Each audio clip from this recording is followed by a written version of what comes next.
DNA में अब हम जिस खबर का विश्लेषण करेंगे वो समाज के हर वर्ग को पता होनी चाहिए, फिर चाहे वो कोई गृहिणी हो, कोई छात्र हो, कोई वर्किंग प्रोफेशनल हो या फिर देश का आम नागरिक हो, क्योंकि ये देश की सुरक्षा से जुड़ी एक बहुत बड़ी खबर है और हमें लगता है कि एक जागरूक नागरिक होने के नाते आपको इसके बारे में जानकारी होनी चाहिए। अमेरिका के MIT में साउथ एशियन न्यूक्लियर स्ट्रैटेजी के एक्सपर्ट विपिन नारंग ने एक बहुत बड़ी बात कही है।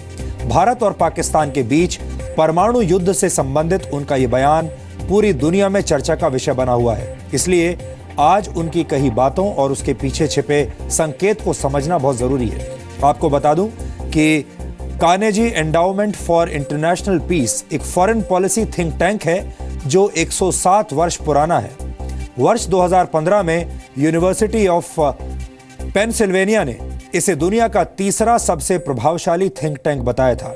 यानी अगर इस मंच से कोई बात कही जाती है तो उसे आप हल्के में नहीं ले सकते। विपिन नारंग वॉशिंगटन DC में 2017 की Carnegie international nuclear policy conference में अपनी बात कह रहे थे और इस दौरान उन्होंने ये कहा कि पाकिस्तान को सबक सिखाने के लिए भारत परमाणु हथियार के इस्तेमाल की नीति बदल सकता है। आपको पता होना चाहिए कि परमाणु हथियारों के इस्तेमाल को लेकर भारत की शुरुआत से ही यही नीति रही है कि वो पहले हमला नहीं करेगा, यानी भारत नो फर्स्ट यूज की न्यूक्लियर पॉलिसी पर चलने वाला देश है। भारत परमाणु हथियारों से संपन्न एक जिम्मेदार देश है। भारत की सोच हमेशा यही रही है कि अगर पाकिस्तान किसी तरह के परमाणु हथियार का इस्तेमाल करता है तो भारत भी जवाबी कार्रवाई से पीछे नहीं हटेगा। हालांकि किसी भी स्थिति में भारत पहले परमाणु हथियारों का इस्तेमाल नहीं करेगा। लेकिन न्यूक्लियर पॉलिसी पर एक अंतर्राष्ट्रीय कॉन्फ्रेंस में यह कहा गया कि दोनों देशों के बीच मौजूदा हालात ऐसे हैं कि भारत पाकिस्तान को पहले परमाणु हमला करने का मौका ही नहीं देगा और ये एक बहुत बड़ी बात है। इस कॉन्फ्रेंस में यह बात भी कही गई कि भारत अगर पहले हमला करता भी है तो शहरी आबादी को नुकसान पहुंचाने वाला हमला नहीं करेगा, बल्कि भारत पाकिस्तान की राजधानी इस्लामाबाद में रखे हुए परमाणु हथियारों के ठिकाने को अपना निशाना बनाएगा। दुनिया भर के न्यूक्लियर एक्सपर्ट्स को संबोधित करते हुए विपिन नारंग ने यह भी कहा कि भारत द्वारा पाकिस्तानी परमाणु ठिकानों को निशाना बनाने के पीछे एक व्यावहारिक उद्देश्य है। भारत कभी नहीं चाहेगा कि पाकिस्तान किसी भी स्थिति में भारत पर परमाणु हमला कर पाए। इसके लिए भारत का सबसे पहला निशाना यह होगा कि पाकिस्तान के परमाणु हथियारों के भंडार को ही खत्म कर दिया जाए। The party that goes first in the most likely pathway to nuclear first use in South Asia may not be Pakistan, but India, if and when it believed that Pakistan might be ready to cross the nuclear threshold. Just in November 2016, the then sitting defense minister, Manohar Parrikar, stated in his quote-unquote personal capacity, insofar as that's possible, that India should not declare one way or another whether it would use nuclear weapons first or not. Increasingly, it is very clear that serious national security officials in India have every intention of moving away from a no first use policy. Menon clearly carves out an exception for preemptive Indian first use in the very scenario that is most likely to occur in South Asia. Indian leaders can disavow all of this as personal opinions, but when a sitting defense minister, a former strategic forces commander, and a highly respected national security advisor all question the sanctity of no first use, it all starts to add up. The government of India orders the mobilization of its 3 main strike corps and commences offensive operations across the international border, not limiting its response to the Jammu and Kashmir sector in the line of control. The deepest thrust is undertaken by what's known as 21 Corps and its supporting elements in the desert sector. 21 Corps threatens to bisect Pakistan's north-south communication lines, putting Pakistani conventional forces on its heels. Unable to slow down 21 Corps, Pakistan flushes out what we all know are now the Nasser tactical nuclear weapons batteries, or its Abdali missiles, and its Strategic Plans Division authorizes their use either in demonstration shots against concentrated 21 Corps armored divisions or bridgeheads and logistics behind the main thrust to slow down the Indian offensive. India then promises what most presume is massive counter-value retaliation against Pakistani cities, leaving aside how credible or incredible that might be.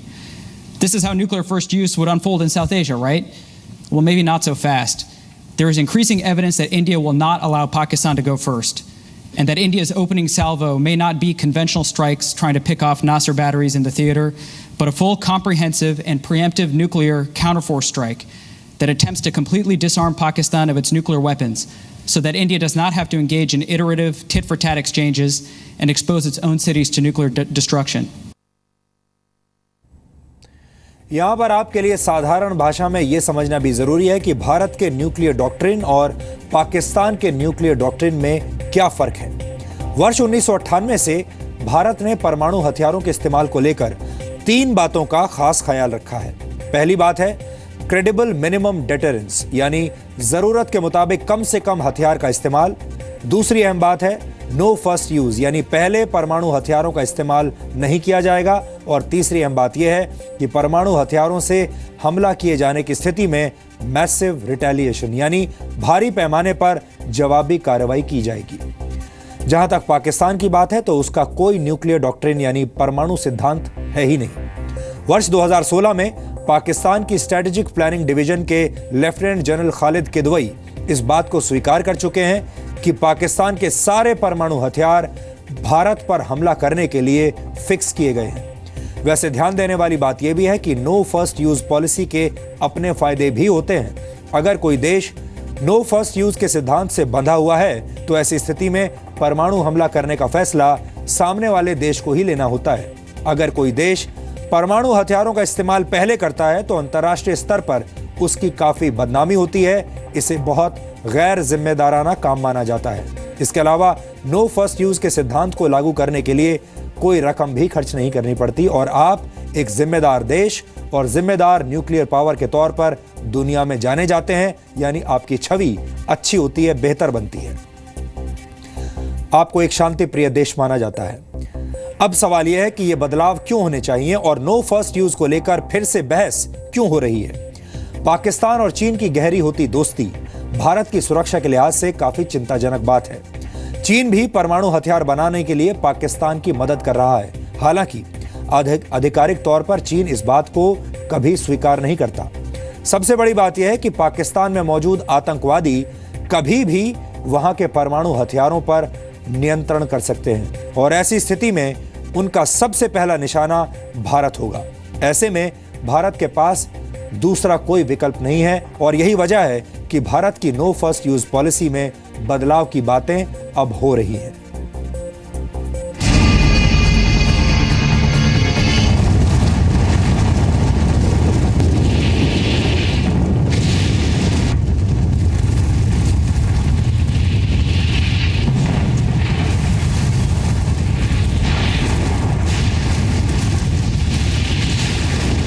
हमारी सलामती को खतरा हुआ, हमारी बका को खतरा हुआ और ये कोल्ड स्टार्ट डॉक्ट्रिन जो है अगर उसमें इन्होंने अमल दरामद करने की कोशिश की तो हम नेस्तो नाबूद कर देंगे उनको उनकी नस्लें याद रखेंगी। हम इस तरह रिएक्ट करेंगे विद फुल फोर्स।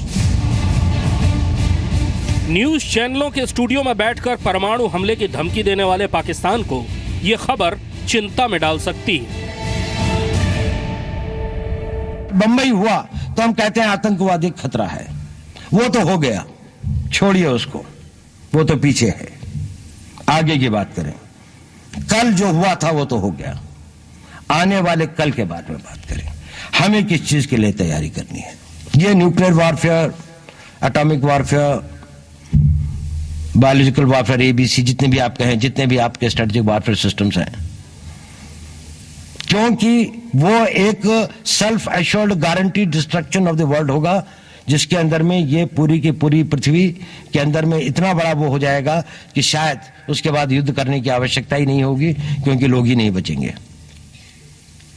लेकिन उसकी ब्लैकमेलिंग पावर बहुत ज्यादा है और इस ब्लैकमेलिंग पावर में वही लोग विजयी होंगे जो ये कहेंगे हम अपने राष्ट्र के लिए, उसके लिए सब कुछ लुटाने के लिए तैयार हैं। होता है न्यूक्लियर वॉर तो होने दो। पाकिस्तान ये सोचता है कि उसमें ये विल पावर है कि वो कहेगा कि अगर हमारे को, हम सेल्फ डिस्ट्रक्शन मोड में हैं, हम तो हैं ही फिदाइन, तो हमारा पूरा देश फिदाइन हो जाएगा, हम तो न्यूक्लियर वार के लिए तैयार हैं। अगर इंडिया कन्वेंशनल वार या इससे बाहर की हमारे को रिटेलिएट करता है, अगर हिंदुस्तान ये मन बना ले कि ये भी एक ब्लफ है, पाकिस्तान किसी भी न्यूक्लियर वॉर में के बाद पाकिस्तान राष्ट्र नहीं रहेगा, भारत फिर भी रहेगा। अगर कुछ नुकसान हुआ भी तो जितने बचेंगे वो फिर भी इतने काफी होंगे कि दुनिया के ऊपर में अपनी उसको ले जा सकते हैं. If a written down strategy exists or you take a stand really on a nuclear aspect, I think you are actually giving away your strength in nuclear. Nuclear concept. Why a lot of people say that India has not first used nuclear concept? Why should I bind myself to a... I should say I am a responsible nuclear power. जो संकेत भारत के राष्ट्रीय सुरक्षा सलाहकार अजीत डोवल और पूर्व रक्षा मंत्री मनोहर पर्रिकर पहले दे चुके हैं, वो सच साबित हो सकते हैं.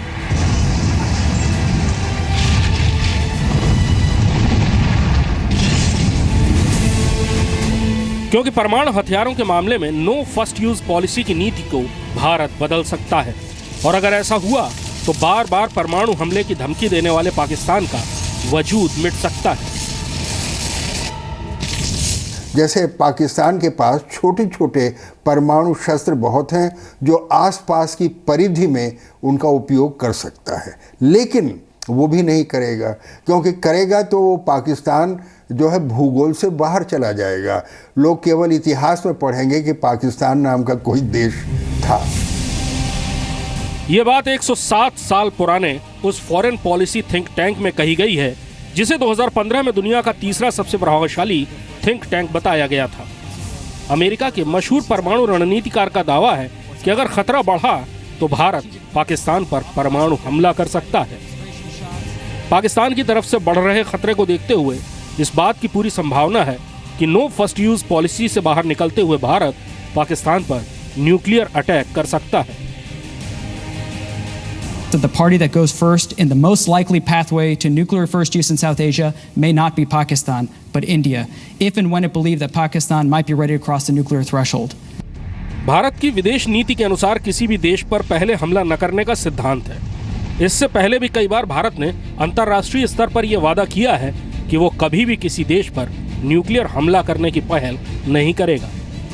यदि तनातनी हुई पड़ोसी देश से, और वो केवल पाकिस्तान से ही हो सकती है, तो हम सबसे पहले परमाणु बम का उनके ऊपर गिराने का साहस अगर करेंगे तो, लेकिन हम उपयोग नहीं करेंगे.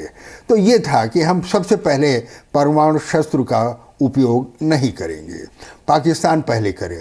लेकिन ऐसा हम क्यों करें? ये रणनीति जो है अपने आप में इसमें गलत है, अपने आप में ऐसी है कि जो आप अपने ऊपर आफत मोल ले रहे हैं और कह रहे हैं आ बैल मुझे मार, तो हम क्यों ना पहले मारें.